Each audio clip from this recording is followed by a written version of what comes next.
मैंने कुछ दिन पहले 2 दिन पहले ट्वीट करके राहुल गांधी फाउंडेशन के विषय पर प्रश्न उठाए थे। आरजीएफ पर मैंने प्रश्न उठाए थे। आज पी चिदम्बरम साहब बोलते हैं कि प्रिजम्पटिव ऑफर है हमारा, और वो प्रिजम्पटिव ऑफर ये है कि राजीव गांधी फाउंडेशन वो पैसा वापस लौटा देगा। सबसे पहली बात तो यह है कि अगर पूर्व वित्त मंत्री जो खुद बेल पर हो, हम समझ सकते हैं व्हाट आर द क्रेडेंशियल्स, लेकिन उसके द्वारा यह स्वीकारना होगा, इट इज एन एक्सेप्टेंस कि देश के अहित में राजीव गांधी फाउंडेशन ने फंड्स भी लिए और उन फंड्स को नैतिकता के आधार पर जो नहीं लेना चाहिए था, जो नियमों के अनुसार नहीं लेना चाहिए था, वह लेने का प्रयास हुआ है। और इस परिवार का हम सब जानते हैं एक ही तरीका है, authority without responsibility. Speak whatever you like about anybody whenever and wherever you wish, and you are not there to answer the questions which the nation wants to know. Here I am asking from Sonia Gandhi ji 10 questions today, 10 questions I am asking, and the nation wants to know, the country wants to know, the country phenomenon wants to know that what is the answer which she can give. First question is that countries like China has donated through Chinese embassy to Rajiv Gandhi Foundation from 2005 to 2009. आज सुबह मुझे बताया गया कि एक ही बार लिया है। It is a continuous flow of money from Rajiv Gandhi Foundation, from Communist Party of China, from the Chinese government through Chinese embassy. Not only this, the tax havens of Luxembourg donated Rajiv Gandhi Foundation every year between 2006 to 2009. Now you can understand Luxembourg, the tax havens, जहां हवाला में हवाला होता है, ऐसी जगह से Rajiv Gandhi foundation को पैसा मिलना यह किस बात को इंगित करता है? The same way, NGOs and companies who had deep commercial interests, they have donated money to Rajiv Gandhi Foundation. देश जानना चाहता है, first of all, it's a shame. It's a sacrifice of the national interest by accepting money from foreign powers in personal trust. This is what I would like to say straight and forward. That it is a shame sacrificing the national interest by accepting money from foreign powers in personal trust. And the country wants to know what conspired between Rajiv Gandhi Foundation and the government of Chinese embassy. Government of China. This is the first question which I would like to raise. The second question is कि एक बहुत जल्दी थी. There was tremendous hurry to enter into the East Asia FTA, जिसको हमने बाद में RCEP के नाम से जाना, Regional Comprehensive Economic Partnership. What was the haste? What made Kamal Nath to commit that yes, we will be part of this East Asia FTA? In which China was also there. यह प्रश्न देश जानना चाहता है और यहीं पर नहीं रुकता है। पैरेलली जब हमने अपने आप को ईस्ट एशिया एफटीए के साथ इंगेज करना शुरू किया, जिसको 2019 में आरसेप के नाम पर भारत के यशस्वी प्रधानमंत्री मोदी जी ने 15 देश एक तरफ रहने के बावजूद 16वां देश भारत ने अपने आप को अलग किया, यह कहते हुए कि this is not in the interest of farmers, this is not in the interest of MSME sector, this is not in the interest of the labourers and this is not in the interest of the agriculture. इसको ध्यान में रखते हुए मोदी जी ने इससे अपने आप को अलग किया। लेकिन जब ये इसमें हम इंगेज हो रहे थे, ईस्ट एशिया जो आरसेप के नाम से जाना जाता है, ईस्ट एशिया एफटीए, तो पैरेलली भारत का चाइना के साथ डेफिसिट ट्रेड 2003 में, जो 2004 में 1.1 बिलियन था, वह बढ़कर के 2013-14 में 36.2 बिलियन हो गया। And this was a deep crisis and weakening of the Indian economy done during the UPA regime. Now this second question is, what was the need to be in a hurry to come to engage in RCEP, number one. Number two, the question is that parallelly, how the India's trade deficit gained, and from $1.1 billion, it reached to $36.2 billion US dollars. This is what we have to understand. क्या ये quid pro को तो नहीं था?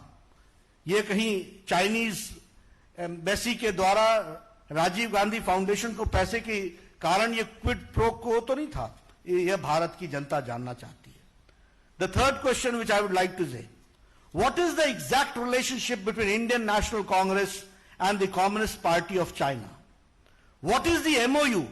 What is the unsigned MOU and what is the signed MOU? What is the tacit understanding between Congress Party and the Communist Party of China? The country wants to know.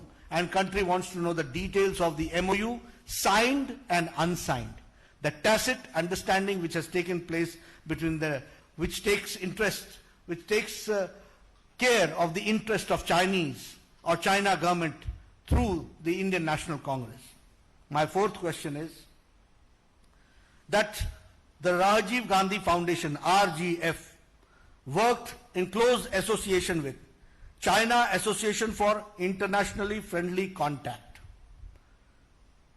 Rajiv Gandhi foundation RGF ने बहुत closely, बहुत नजदीकी से काम किया Chinese association for internationally friendly contact. और ये जो संगठन है China association for internationally friendly contact, this is a vehicle used by Central Military Commission of China.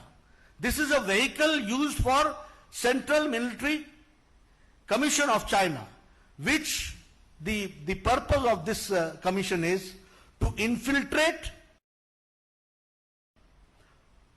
to influence the voices of the leaders of the other countries. Now I would like to know, what was the role of Rajiv Gandhi Foundation with the friendly contact of China Association of Internationally Friendly? And what was the relationship between Central Military Commission of China, which was trying to infiltrate and influence the policymakers of our country and trying to influence their voices? इसके बारे में हम जानना चाहते हैं. और इसके साथ साथ हम यह भी जानना चाहते हैं कि how much influence and infiltration was done by Chinese government through this Rajiv Gandhi Foundation. So this is my fourth question. Now I come to the fifth question. I have asked 4 questions about the involvement of Chinese government with Rajiv Gandhi Foundation. Now the fifth question is related to the PM National Relief Fund. The country would like to know कि प्रधानमंत्री national relief fund जो लोगों की सेवा करने के लिए है, जो लोगों के हार्ड अर्न मनी है, जो लोगों की राहत पहुंचाने के लिए है, जो प्रधानमंत्री के माध्यम से जनता जनार्दन की सेवा के लिए है, उसमें से 2005 से लेकर 2008 तक राजीव गांधी फाउंडेशन को पैसा क्यों गया?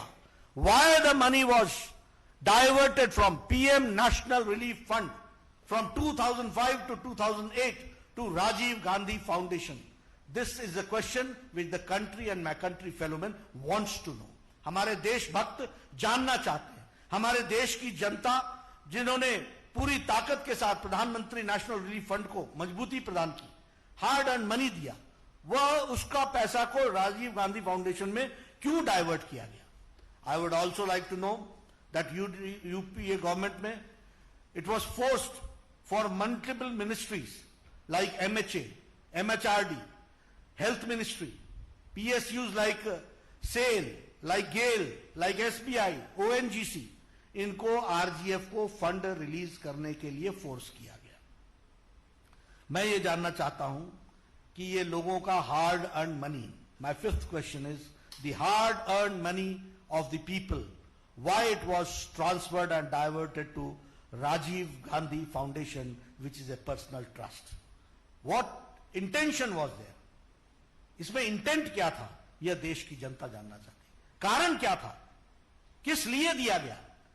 यह सरकार मनमोहन सिंह की सरकार ये राजीव गांधी फाउंडेशन की सेवा के लिए लगी हुई थी या गरीब जनता की सेवा के लिए लगी हुई थी? सोनिया गांधी जी के इंटरेस्ट को वॉच करने के लिए लगी थी या गरीब जनता की सेवा के लिए लगी थी? यह विषय हमको जानने की जरूरत है और यह देश भी जानना चाहता है। Rajiv Gandhi foundation took hefty donations from major Indian corporates और लोगों के लिए गरीबी का नारा लगाते रहे। The rhetoric was about poor people, गरीबी के बारे में बोलते रहे, लेकिन कॉरपोरेट्स के साथ बड़े डोनेशंस लिए गए और बड़े डोनेशंस के जगह पर हेफ्टी कॉन्ट्रैक्ट्स दिए गए और यह था क्विड प्रो को। इसको कहते हैं क्विड प्रो को। एक तरफ से पैसे लिए गए और उसी माध्यम से, उनके इन्फ्लुएंस से हेफ्टी डोनेशंस भी लिए गए और हेफ्टी कॉन्ट्रैक्ट्स भी दिए गए। यह मेरा छठा प्रश्न है। मेरा सातवां प्रश्न है कि प्रधानमंत्री नेशनल रिलीफ फंड का ऑडिटर कौन है? Who is the auditor of PM national relief fund? The auditor was Thakur, Vaidyanathan and Iyer company. This was founded by Mr. Rameshwar Thakur, who happened to be the Minister of Finance, State Minister, Union State Minister of Finance. अब आप देखिए national interest कैसे compromise होते हैं. And he was MP of Rajya Sabha for 2 terms, and he was governor of 4 states. 4 states का वो governor था. तो ऐसे Rameshwar Thakur his company was the auditor of PM National Relief Fund for decades together. Country wants to know कि ऐसे लोगों को इस तरीके का कॉन्ट्रैक्ट देकर के क्या सरकार करना चाह रही थी. और आपको यह भी मालूम होना चाहिए कि पीएम नेशनल रिलीफ फंड में एक ट्रस्टी इंडियन नेशनल कांग्रेस का प्रेसिडेंट भी है. इसलिए मैंने कल आरोप लगाया था कि पीएम नेशनल रिलीफ फंड का ट्रस्टी सोनिया गांधी, राजीव गांधी फाउंडेशन का की चेयरपर्सन सोनिया गांधी, खुद पैसा निकालो और खुद अपने ट्रस्ट में डालो. Nation wants to know, country wants to know. ये मैं आपको बताना चाहता हूं, देश के लोग जानना चाहते हैं. राजीव गांधी फाउंडेशन को आज 2019 में 100 करोड़ का corpus as on evaluated on 2019. मैं जानना चाहता हूं कि राजीव गांधी फाउंडेशन को जवाहर भवन के नाम पर वह जमीन करोड़ों की परपेचुअल लीज पर कैसे दी गई? Why was it given and why was it selected only to be given at such a costly place on a perpetual lease? यह भी देश जानना चाहता है. डॉक्टर मनमोहन सिंह ने 100 करोड़ रुपए इनको 1991 के बजट में दिया. उसके बाद कंटिन्यूअस मिनिस्ट्रीज ने, वेरियस मिनिस्ट्रीज ने इनकी फंडिंग की, पीएसयूज ने फंडिंग की. But now the people of India wants to know that why the accounts of Rajiv Gandhi foundation refuse for the CAG auditing. क्यों ऑडिटिंग नहीं हुई? Why it was refused? Why RTI was not applicable in Rajiv Gandhi foundation? ये इनके अधिनायकवाद का, ये इनका अहंकार का सूचक है.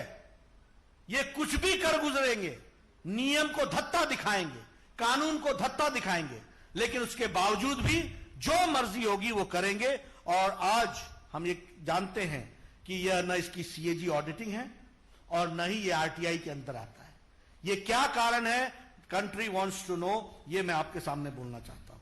और मैं डॉक्टर मनमोहन सिंह से कहूंगा कि what is Sonia Gandhi to hide, number 1, and number 2, Manmohan Singh ji, what have you to say on this monumental loot and the organized plunder of public money? What has Manmohan Singh to say about this monumental loot and about the plunder of the public money? Now my 9th question is, Rajiv Gandhi Foundation not only took money and there were scams, but it also gave donations, dodgy donations. पैसा तो लिया ही लिया, देने का भी काम किया, और वो देने का काम डॉजी तरीके से किया गया. I would like to know कि राजीव गांधी फाउंडेशन ने कैसे डोनेट किया राजीव गांधी चैरिटेबल ट्रस्ट को, जो कंट्रोल्ड होती है बाय फैमिली, परिवार के द्वारा चलती है, on by Christian missionary organisation known as World Vision. अब आप देखिए, पब्लिक मनी को ट्रस्ट में लाओ, ट्रस्ट से प्राइवेट ट्रस्ट में ट्रांसफर करो, और प्राइवेट ट्रस्ट में ट्रांसफर करके उसको अपने निजी स्वार्थों के लिए इस्तेमाल करो। यह काम पकड़ा, और ऑडिट मत कराओ, आरटीआई ना पूछने दो। यह 21वीं शताब्दी के भारत में चल रहा था, यह इस तरीके की गतिविधि चलती रही। Now my 10th and the last question is, आपने बड़ा हल्ला किया, बहुत हल्ला किया मोहिल चोकसी के बारे में, गले फाड़ फाड़ कर मोहिल चोकसी की बात की आपने, जोर जोर से बात की। और ये जो हमारे शहंशाह हैं, शाही शहंशाह, इन्होंने भद्दे शब्दों का इस्तेमाल करते हुए शब्दों की भी गरिमा नहीं रखी। मैंने उस दिन भी कहा था कि शब्दों के चयन से परिवार के संस्कार का पता चलता है। We come to know about the tradition, about the families tradition, but which type of language they use for honourable prime minister we all know. कैसे शब्द इस्तेमाल किए।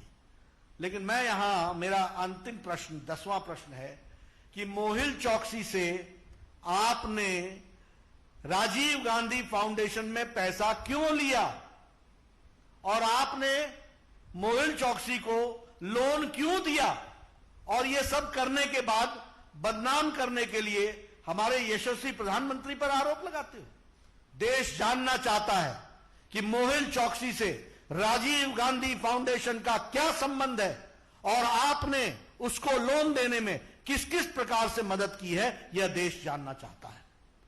मित्रों, ये हाथी के दांत दिखाने के और हैं और खाने के और हैं।